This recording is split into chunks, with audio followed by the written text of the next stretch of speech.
j'espère que vous allez bien. Je suis ravie de vous retrouver sur cette nouvelle vidéo. Cette petite intro, je l'ai faite évidemment bien après avoir tourné la vidéo que j'ai tournée quand ma petite dernière était toute petite. Mais je voulais profiter de cette vidéo pour vous parler dans l'intro de cette marque de chaussures qui ne sponsorise pas cette vidéo, mais qui m'a offert les paires de chaussures et j'avais vraiment envie de vous faire un retour dessus. C'est la marque Wildling Shoes. Ceux qui me suivent sur Instagram m'ont déjà vu en parler à plusieurs reprises parce que je les porte énormément. Celle-ci, c'est la paire de Nao, ça c'est les miennes évidemment. Donc le concept, c'est très simple. Moi, j'ai toujours fait attention à ce que mes enfants aient des chaussures qui soient hyper souples, en tout cas pour les premiers pas, parce que je sais que c'est bien mieux pour la plante des pieds, pour appréhender l'équilibre, etc.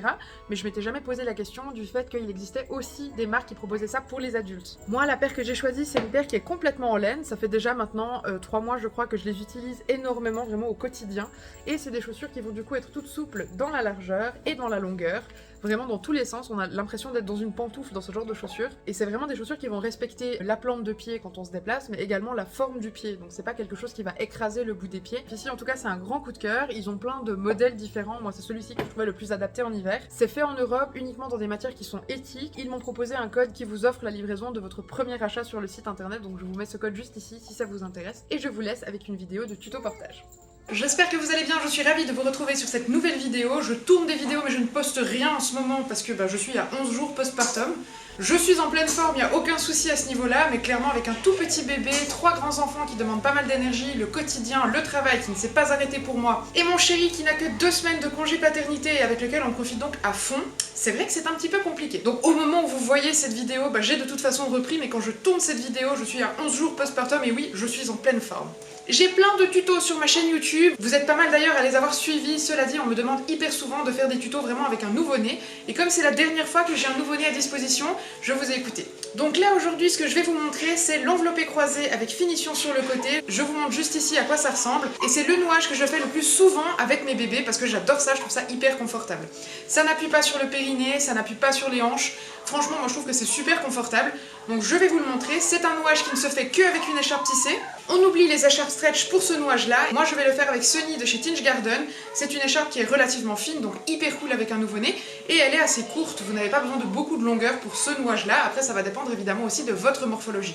Vous allez commencer par prendre le milieu de votre écharpe, normalement vous avez un petit tag ou une petite étiquette au milieu, moi je n'en ai pas, donc je la pose simplement sur ma poitrine, et je vais passer un pan sur l'autre épaule, et je vais en faire de même avec le deuxième pan et le passer sur la seconde épaule.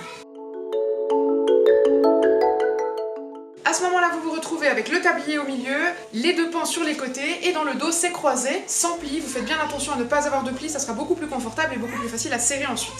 Vous allez prendre le milieu de votre écharpe, vous allez la ramener sous votre poitrine, et vous allez ensuite venir serrer des deux côtés, pour avoir quelque chose qui soit relativement serré.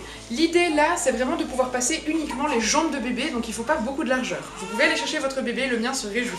J'ai récupéré mon petit bébé au quai.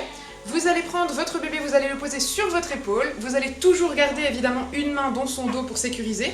Vous allez passer votre main sous le pan central et vous allez venir chercher ses pieds et sa base pour vraiment l'asseoir sur la corde. Donc ce qu'on appelle une corde, du coup c'est ça. Donc l'idée, ce n'est pas que ses fesses reposent sur la corde, c'est vraiment que les creux de ses genoux reposent dessus. Ses fesses vont être un petit peu en arrière. On va aider bébé à se regrouper un petit peu, l'idée c'est qu'il ait vraiment le dos qui soit tout arrondi et qu'il ait les genoux qui arrivent à hauteur du nombril. Ça va lui offrir une position la plus physio possible et c'est une position qui va lui rappeler un petit peu la position fœtale dans le ventre. On peut resserrer un dernier coup pour être sûr de ne pas avoir trop de mou. On laisse une main sous la base de bébé et avec l'autre main on va venir chercher le liseré du haut, donc vraiment la couture tout en haut de notre pan d'écharpe. Et on va venir le remonter jusque sous les oreilles de bébé, donc dans le bas de sa nuque. Pas besoin de remonter plus haut, du moment où l'arrondi de la colonne vertébrale est respecté, du moment où les genoux sont assez hauts, la nuque ne peut de toute façon pas partir en arrière, c'est impossible. On fait bien attention évidemment à ce que bébé ait les mains qui soient près du visage, donc vraiment à portée de sa bouche. Et on va ensuite pouvoir faire un serrage. Vous allez prendre un des pans qui est sur le côté et vous allez commencer par le liseré qui est tout près du visage de bébé et vous allez tirer pour parfaire le serrage. Vous allez ensuite prendre 10 cm plus loin et vous allez refaire la même chose et vous faites la même chose jusqu'en bas, histoire d'avoir un serrage qui soit correct de ce côté. On laisse toujours une main sous la base de bébé, évidemment. Une fois que c'est fait, vous allez venir avec le pan et avec votre main sécuriser la base de bébé et avec la seconde main, vous allez faire exactement la même chose de l'autre côté. Donc on prend le liseré qui est près du visage de bébé, on serre et on va faire pareil tout le long de l'écharpe.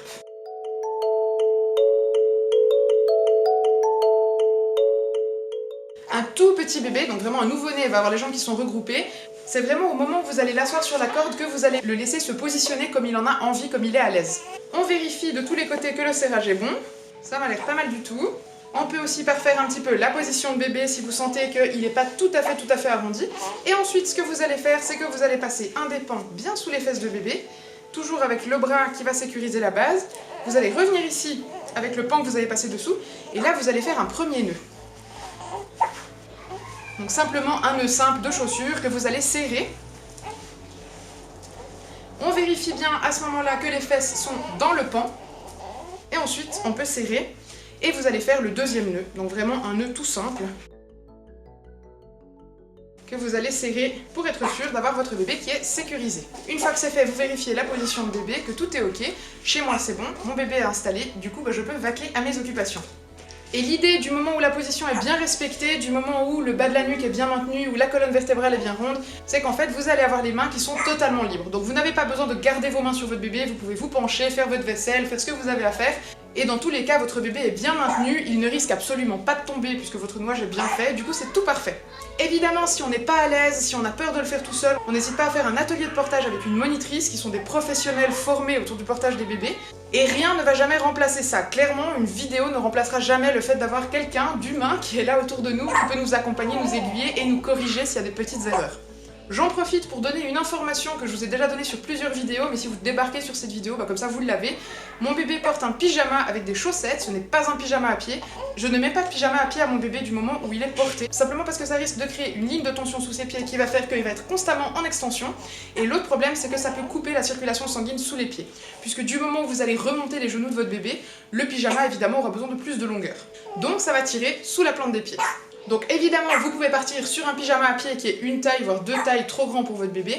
Moi, ce que j'ai préféré faire, c'est prendre des collants qui sont hyper stretch, ou alors simplement des pyjamas sans pied avec des chaussettes 10 fois trop grandes.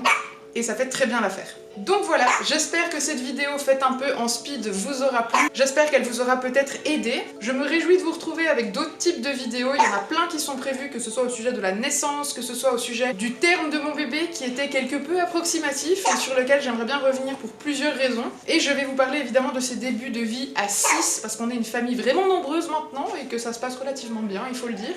Quoi qu'il en soit, je me réjouis de vous retrouver. Je vous souhaite une très bonne fin de journée. J'espère que vous allez tous très bien et que vous profitez d'un très beau temps. Aujourd'hui il fait beau, mais je ne sais pas quand cette vidéo sera publiée, donc je ne sais pas quel temps il fera à ce moment-là. Je vous dis à très vite, ciao!